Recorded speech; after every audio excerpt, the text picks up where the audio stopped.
vamos a hablar sobre por qué la cultura latinoamericana es tan diversa, ya que en Latinoamérica hay muchas cosas, muchas danzas, muchos bailes, mucho arte culinario, muchas músicas. Y bueno, vamos a hablar también sobre la literatura, un poco de su historia y todo eso. Va a comenzar Rebeca.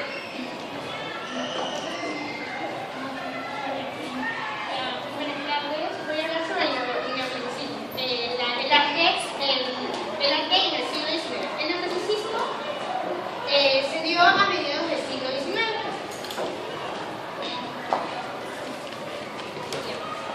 Tras el final del apogeo de Napoleón, este arte se debilitó.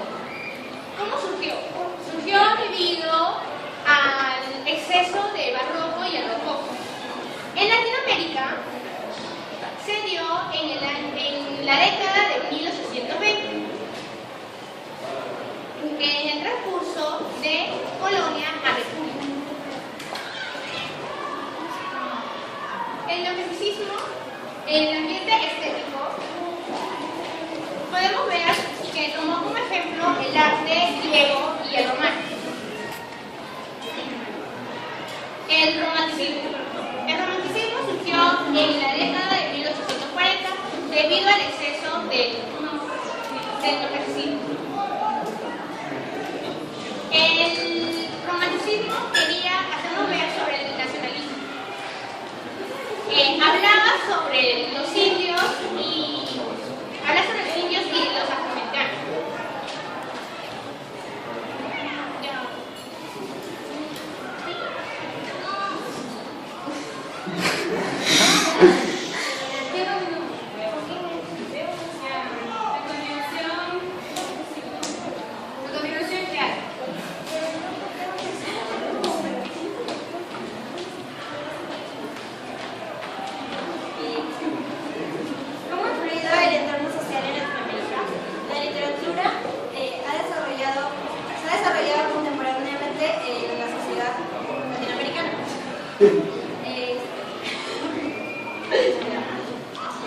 Los escritores atentos a este proceso de evolución de Latinoamérica pudieron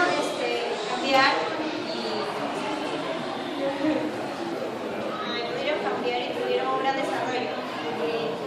Hubieron dos tipos de literatura contemporánea, el realismo mágico y el boom latinoamericano.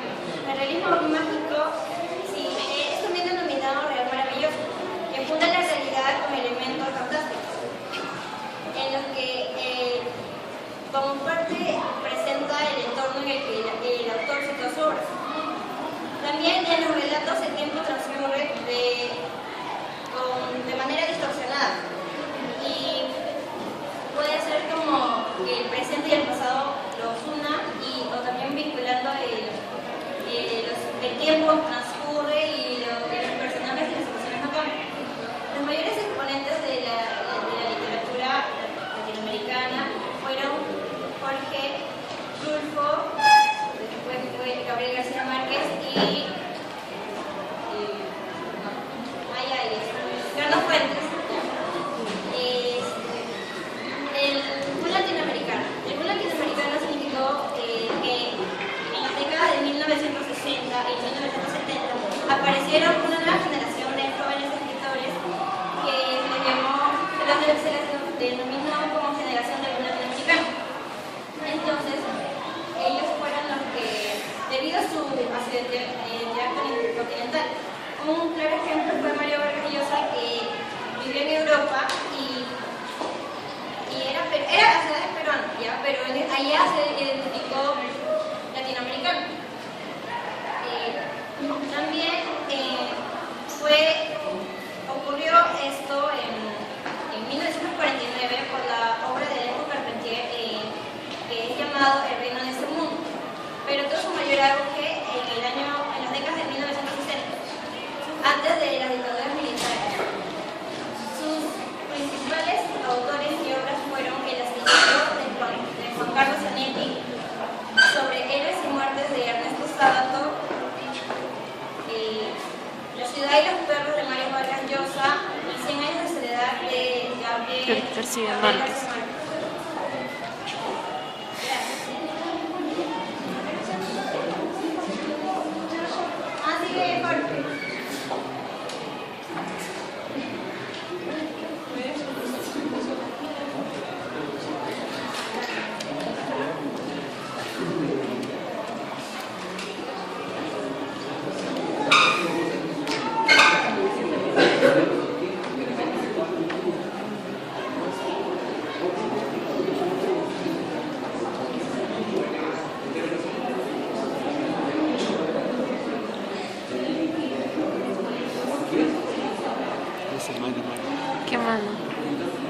¿Se nota mi mano? No, estás pateando. No, bro, ¿cómo?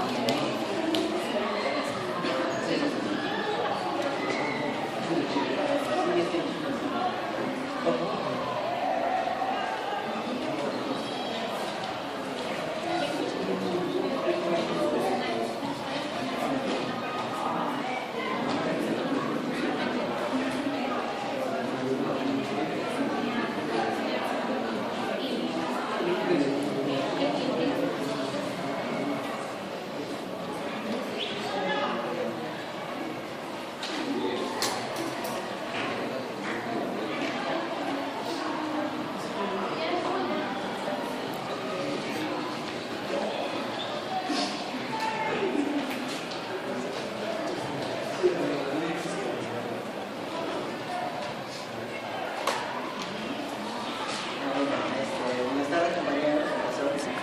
Ahora me toca hablar sobre la diversidad, los movimientos y movimientos vanguardistas. Ya.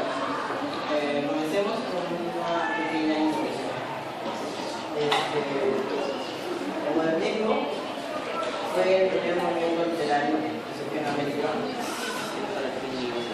Y tuvo bastante influencia en Europa. Este movimiento fue no obstante,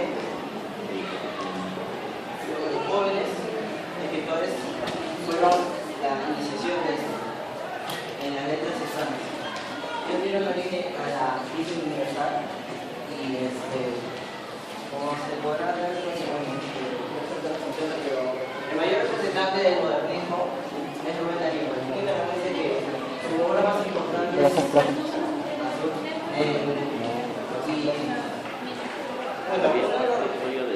el mayor representante de las letras del modernismo en las letras peruanas es nada menos que Manuel González Prado.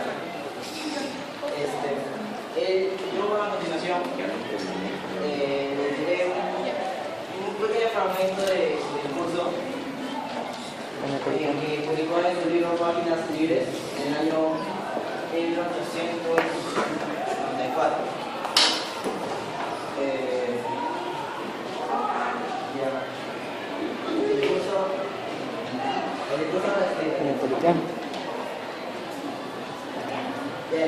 El discurso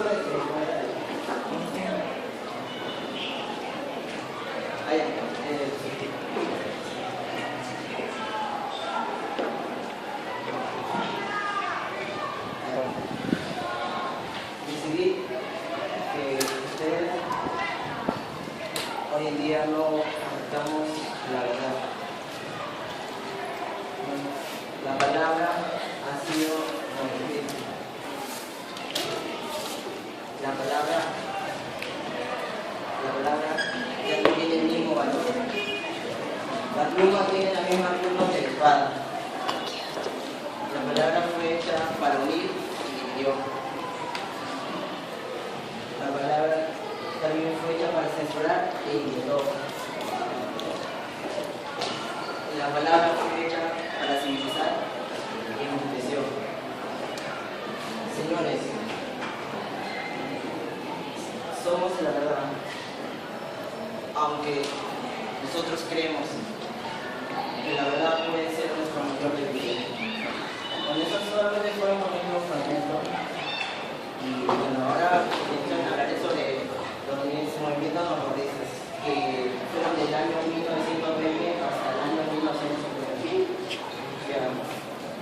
Un pequeño concepto de los movimientos vanguardistas fue que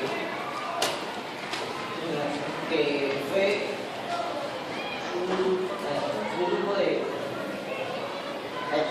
grupo de denominaciones de estas artistas que llevaron a yo acabo de decir que sería eso por favor que llevaron a cabo de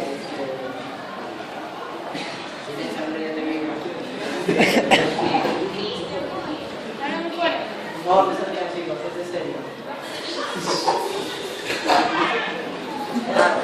Ya, nosotros ahorita llevamos todo el ramo con el rumbo de la tecnología y el ámbito del arte. Los medios laborales presentaron bastante como habrán dicho digamos, fue más conocido la importancia. Los movimientos laboristas fueron conocidos como física,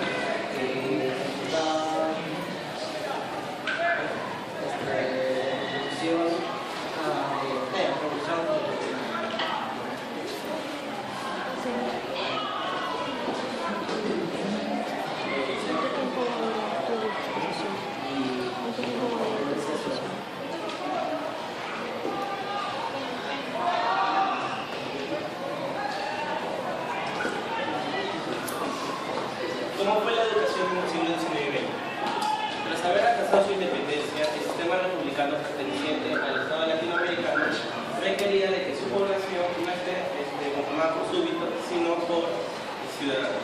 La educación fue el principal mecanismo para lograr su fin. Educación y ciudadanía. Al inicio, las élites creían de que la ignorancia era una herencia colonial que se mantenía de generación en generación. Así que le dieron prioridad a la educación para poder acabar con esta ignorancia. El Estado decidió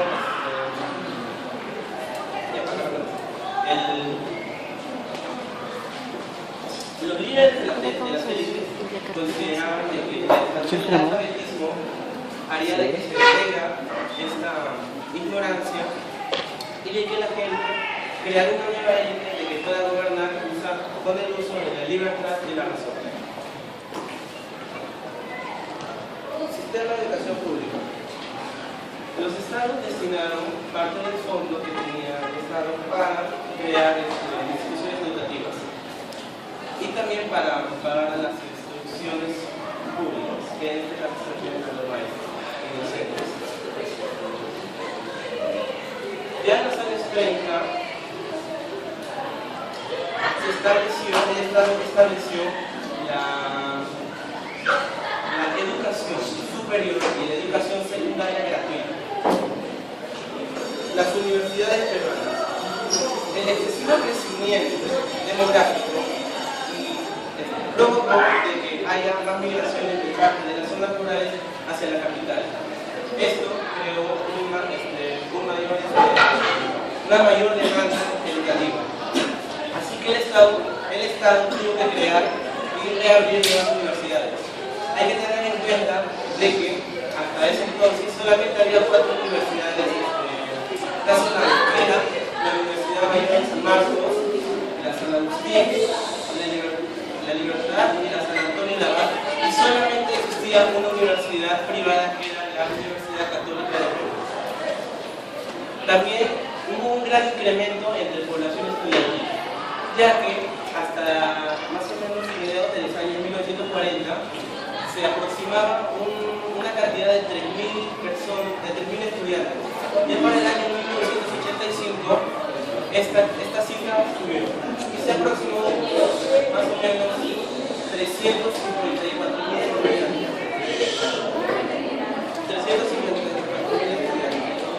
En respuesta a esta alza de demanda educativa, el Estado decidió crear más universidades. Pero que a la vez muchas universidades que hubo un deterioro en la enseñanza de estas universidades. Y también porque el Perú no pasaba por un estado muy bueno, que digamos, empezaba por cierta crisis, las universidades se empezaron a quedar sin recursos y la educación no fue del todo profesional. A continuación, mi compañero nos va a poner la pena.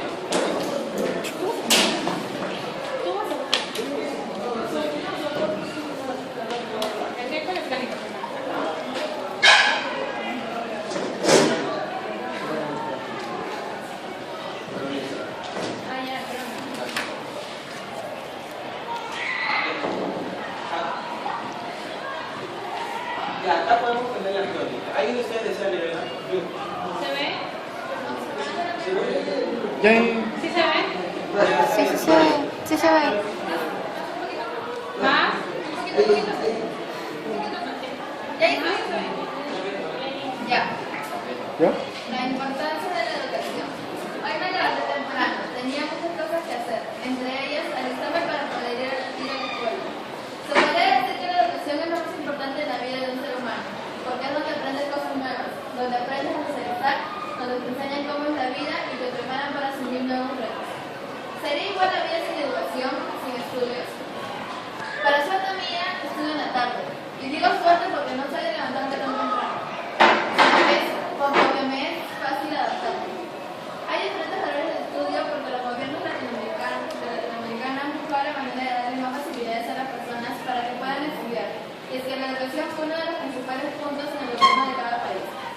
Al llegar al colegio me encuentro con varios compañeros, converso, pero más que todo pienso en lo que leí al investigar sobre la educación entre los siglos XIX y XX y veo la educación desde otra perspectiva.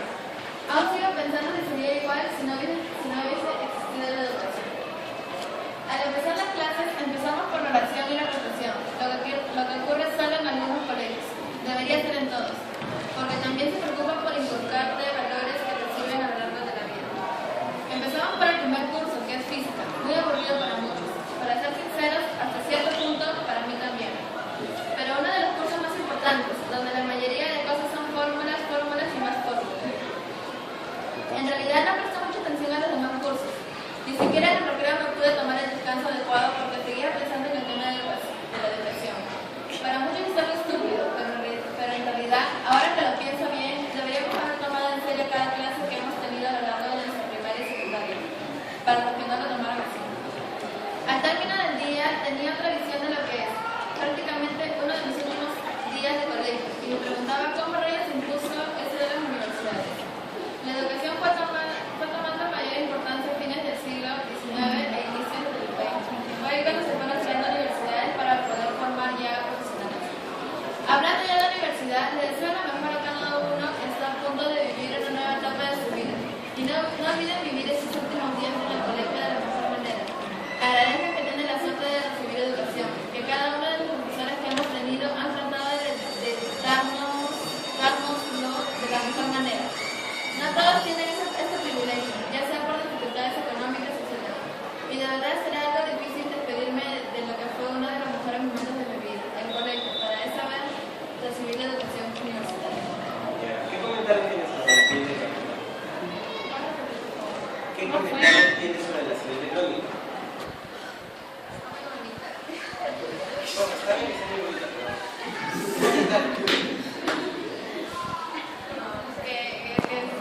Tiene mucha razón lo que dices, ¿no? O sea, sobre todo la última parte la que me gusta más porque, o sea, ¿qué sería sin educación? No hubiésemos aprendido. ¿Tú qué crees que hubiese pasado si no hubiésemos recibido educación? Seguro seguiremos barriendo, ¿no? Ya está bien. Otra pregunta, otra persona. Gustavo. ¿Qué parece por la crónica? ¿Igual o no?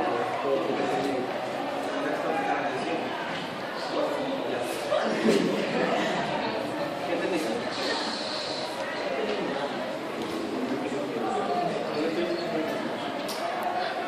Ahora, mi compañera va a mostrar la ¿qué?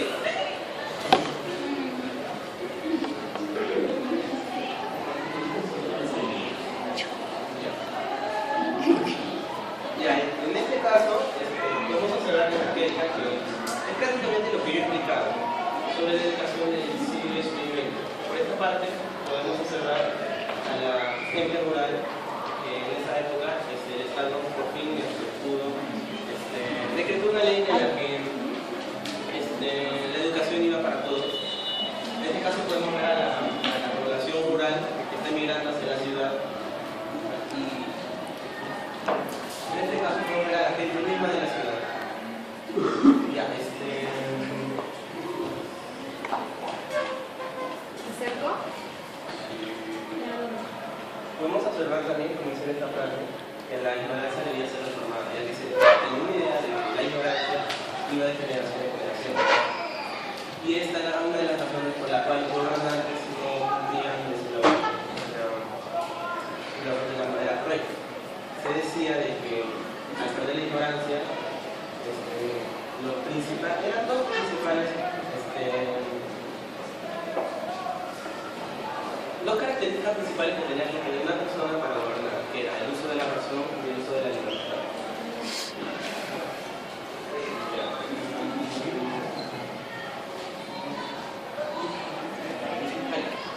En todos los sectores latinoamericanos, la educación se convirtió en el principal objetivo, ya que este era el único medio en el cual se podía eliminar la ignorancia.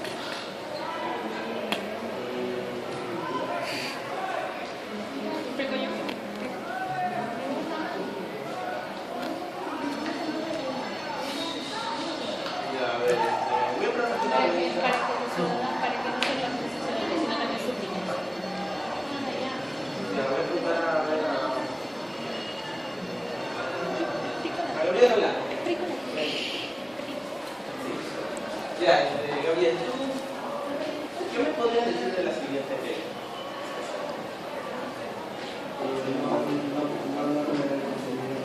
¿Qué? Después explicar.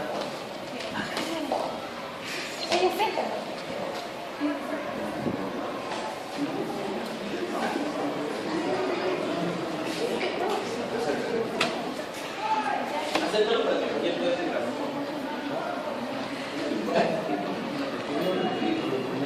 Ya, está hecho.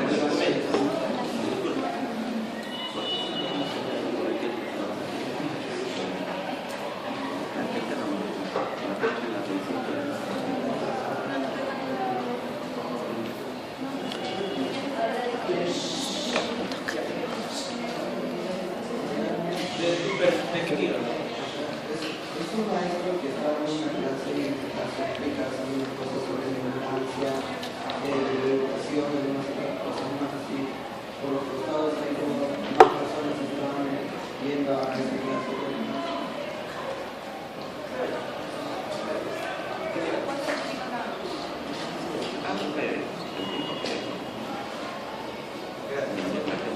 A continuación voy a poner mi... ¿Explico? ¿No se va a acabar? Pero pásale eso. Creo que a mí que le va a sobrar tiempo.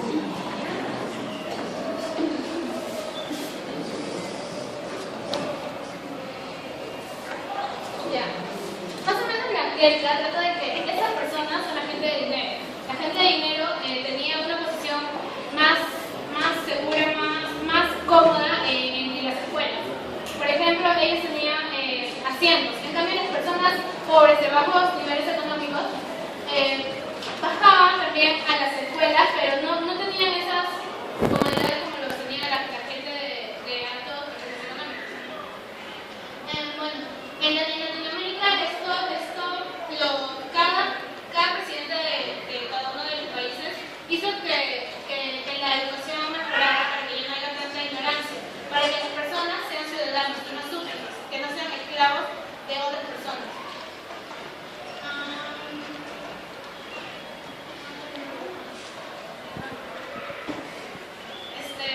¿Alguien quiere, no sé, comentar algo de la guerra?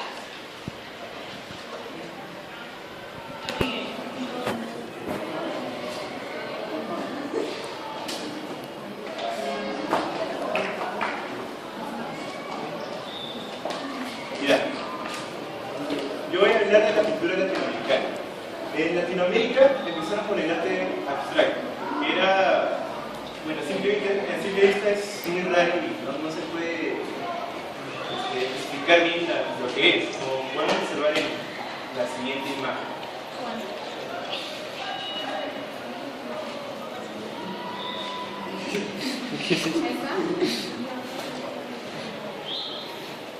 Por ejemplo, este es parte del arte abstracto, pero también tiene características de otras corrientes.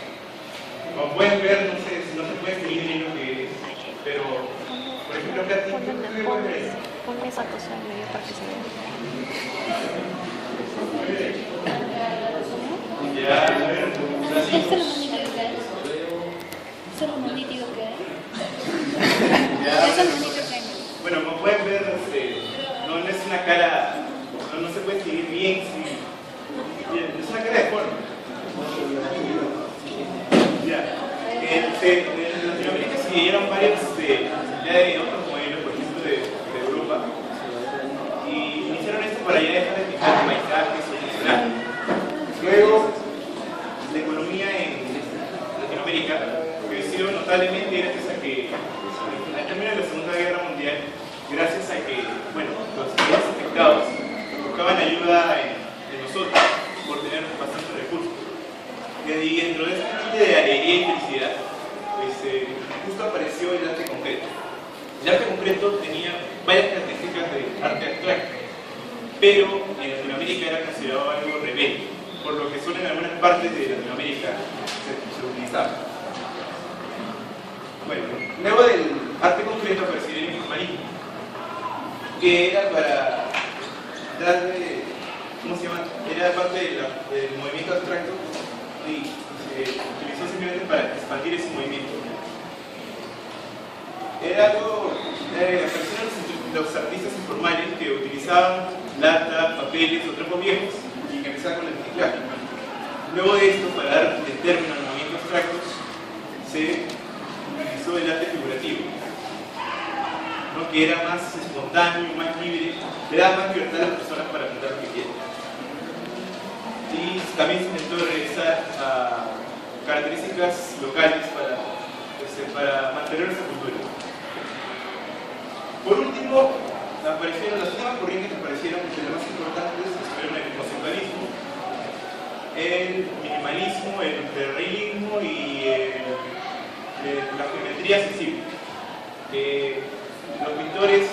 Los últimos pintores fueron fusionando todo esto y en realidad no se podía clasificar de qué corriente era, por lo que varias personas lo pueden interpretar de varias maneras y también expresaban varias cosas. Por ejemplo, Ale.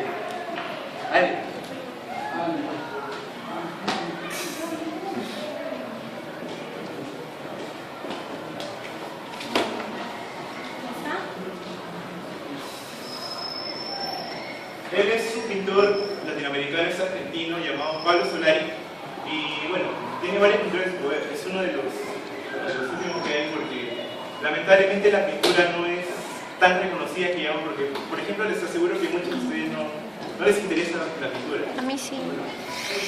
A la mayoría. Por lo que vayan perdiendo al paso de los años. También por el uso de fotografía y otras cosas. Pero como ya hemos visto, por ejemplo, la literatura, la educación, varias de las cosas que Latinoamérica no tiene nada que envidiar a otras culturas, la europea, la asiática, porque nosotros también tenemos lo nuestro y hay que saber apreciarlo. A continuación, Juan,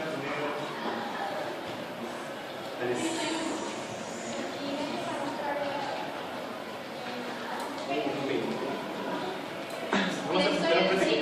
Historia del cine. La historia del cine, pero la historia del cine. Historia del cine.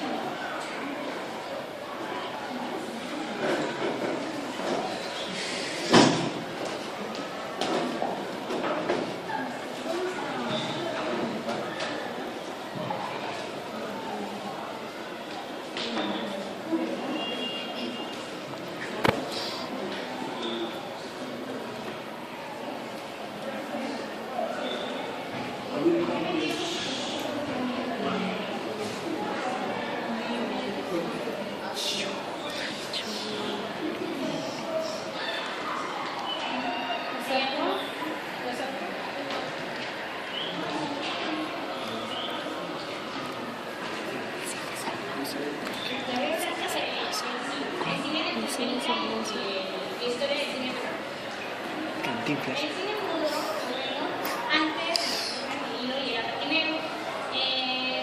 Era más bien documentales, hechos de historia o libros, o sea, literatura y varios en el cine mudo. Cuando entró el cine sonoro, o sea, fue un boom, cuando entró el sonido y los que tuvieron éxito fueron los géneros musicales.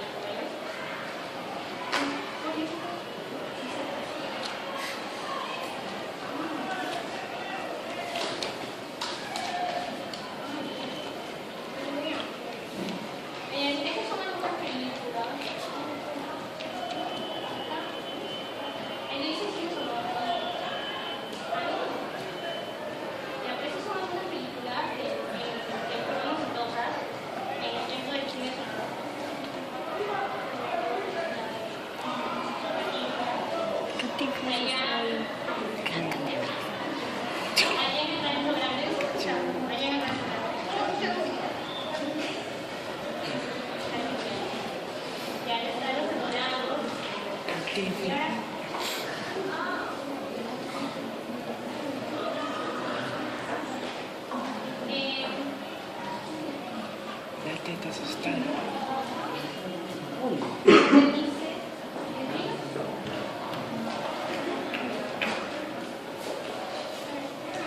Para allá, Jorge, para allá. Acá, en el nuevo cine mexicano. Se da con la revolución, se da con la revolución cubana, se llama la revolución cubana.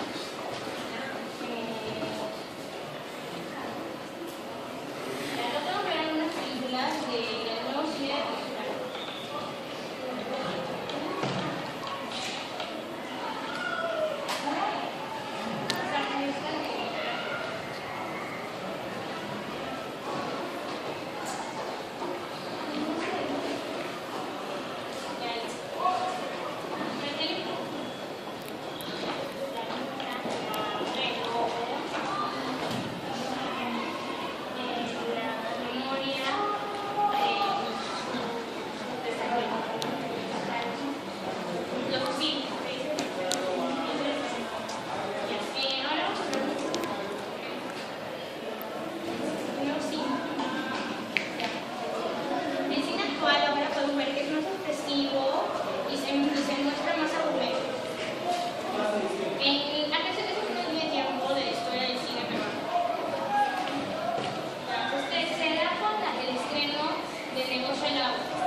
Cierra.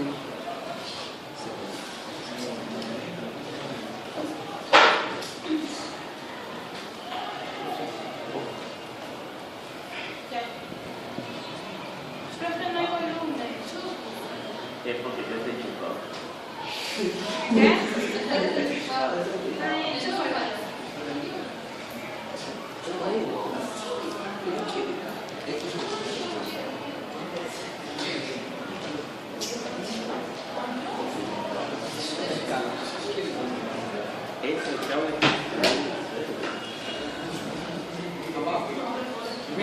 Para que explote.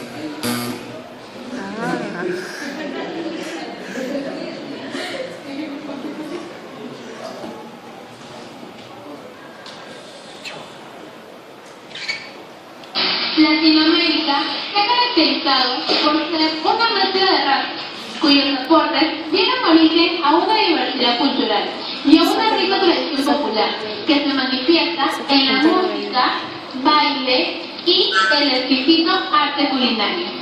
Se divide en tres grupos. 1. Las fiestas religiosas.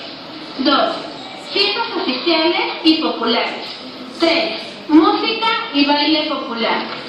Fiestas religiosas. Las celebraciones religiosas más importantes se encuentran en el calendario litúrgico católico. Las más importantes son Semana Santa, Fiesta de San Pedro y San Pablo, Día de los Santos, Día de los Muertos y la fiesta más importante, la Navidad. Otras de las fiestas importantes son Virgen de Guadalupe, Virgen de República, Combate Naval de Iquique, Día de la Revolución y el famoso Combate Naval de Angares. Música y baile popular. La más exitosa es la música caribeña, cuyo origen remonta en las danzas de los esclavos negros. Los géneros más destacados son el cha-cha-cha, el merengue, la bachata, la música samba. Las músicas criollas y negras que destacan en la zona andina, las más populares son el guayno, la marinera y el tondero. Por último, resaltan los acordes del tango y la cueca.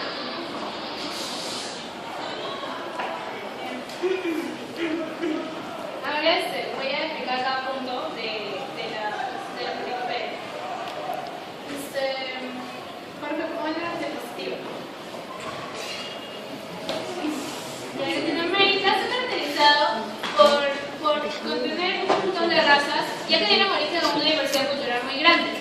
Se manifiesta por diferentes factores, como la música, el baile y el arte culinario. Cuando hablo de arte culinario me refiero a además comidas, platos típicos del país.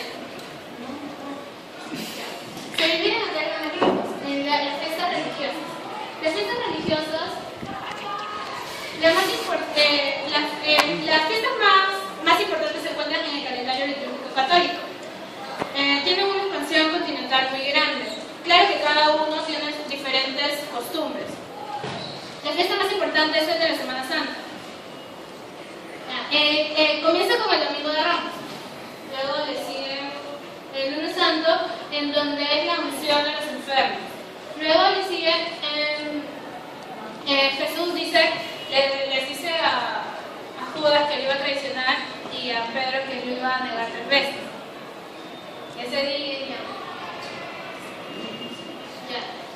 Ese día fue cuando pasó lo que Jesús predicó. El Jueves Santo es la última cena, es en donde apresan a Jesús. El viernes es donde lo crucifican y el día sábado es donde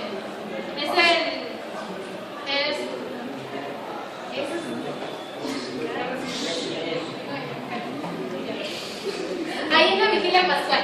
Y luego termina con el domingo de la resurrección, que vendría a ser la Pascua. Otra fiesta importante también es el de San Pedro y San Pablo, que se da el 29 de junio. Es en honor al martirio que sufrieron ellos en Roma. Otro día importante también es el Día de los Santos, que se da el 1 de noviembre.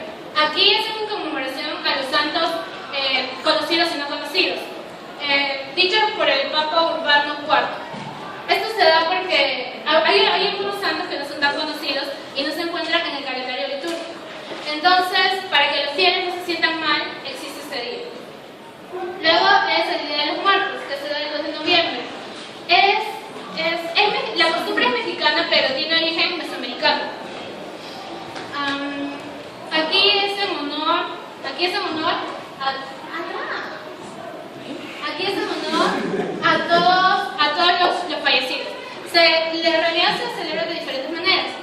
aquí en Perú, en la sierra, la costumbre es ir al funeral de este muertito y llevarles bandas, comida, cerveza. En realidad es una fiesta.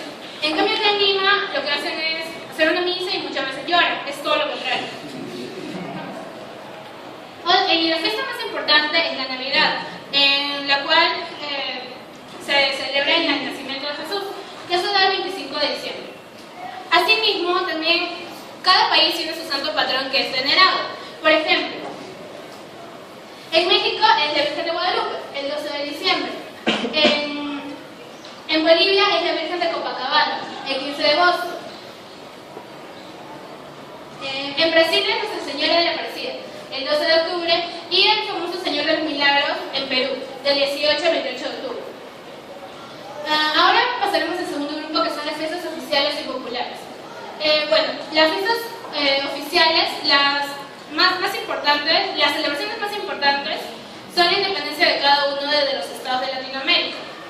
Aparte, también es el Año Nuevo, y el Año Nuevo, 1 de enero, y el Día del Trabajo, 1 de mayo. También, bueno, cada estado, durante su historia, han sucedido acontecimientos importantes, donde en cada país es celebrado. Por ejemplo, en Argentina es el Día de las Malvinas, el 10 de junio. Y el fallecimiento de José de San Martín el 17 de agosto. José de San Martín fue el héroe de la independencia de Argentina, Perú y Chile. Ya.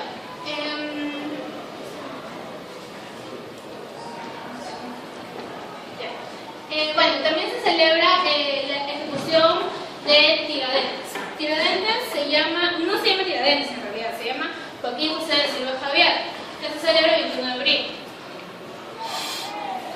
Ya, el combate naval Iquique, el 21 de mayo, esta de Chile. Bueno, en esta celebración se enfrentan las dos embarcaciones peruanas, Independencia y Huáscar, con las embarcaciones chilenas, la Covadonga y la Esmeralda, en la cual el triunfo iba a ser peruano, pero la Independencia se hundió y la Covadonga hundió, así que ganó Chile. Se celebra el 29 de mayo. Ya, también es el grito de la Independencia, el 10 de septiembre, por Miguel Hidalgo Castillo. Ya, en Perú la fiesta más importante es el combate naval de Angamos, en donde se enfrentan Huáscar con 3 embarcaciones chilenas. Bueno, ahí de todas maneras iba a terminar perdiendo Perú porque solamente una embarcación con 3. Pero la pérdida más grande es la de Miguel Grau, caballero del mar. Bueno, ya como perdieron Chile invadió la costa.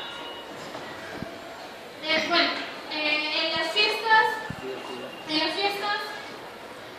populares tenemos el más importante, que es el Carnaval de Río de Janeiro, que está en Brasil.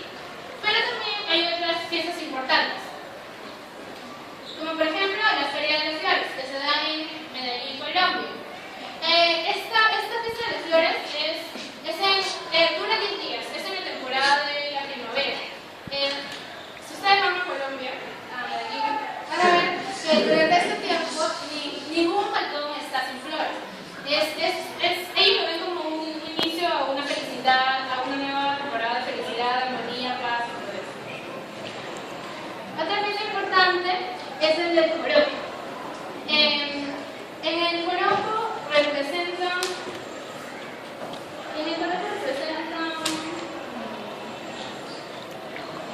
las manifestaciones de la música colonial.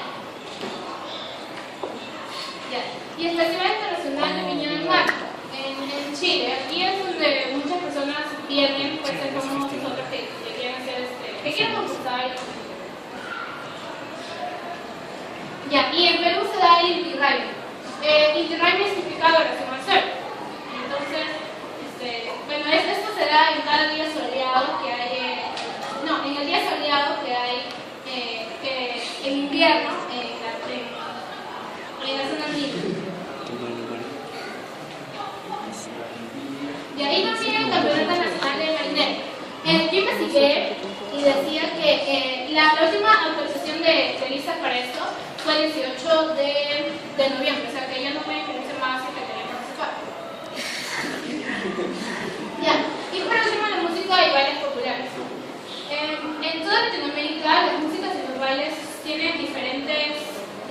diferentes sonidos, diferentes formas de bailar y diferentes vestuarios.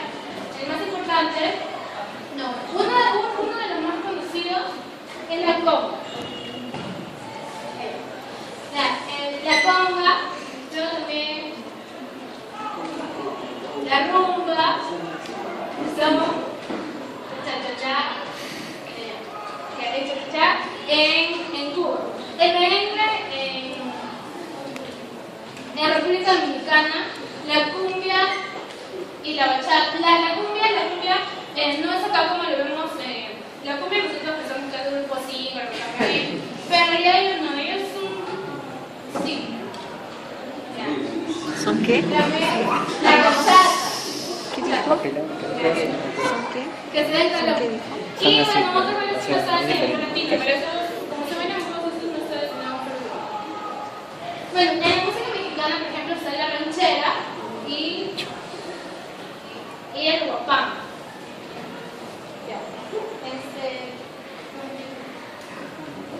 En Brasil está la música samba.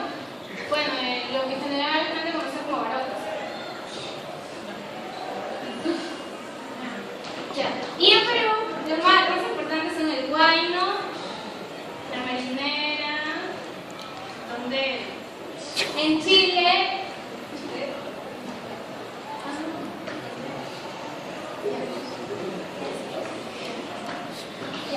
el pasillo en Ecuador,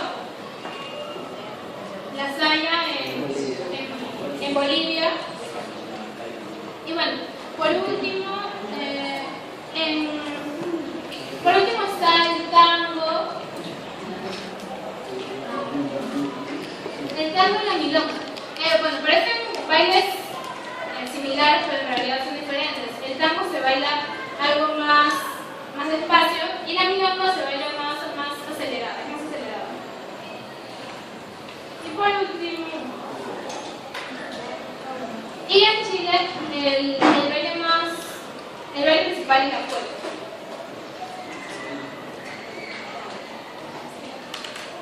Ya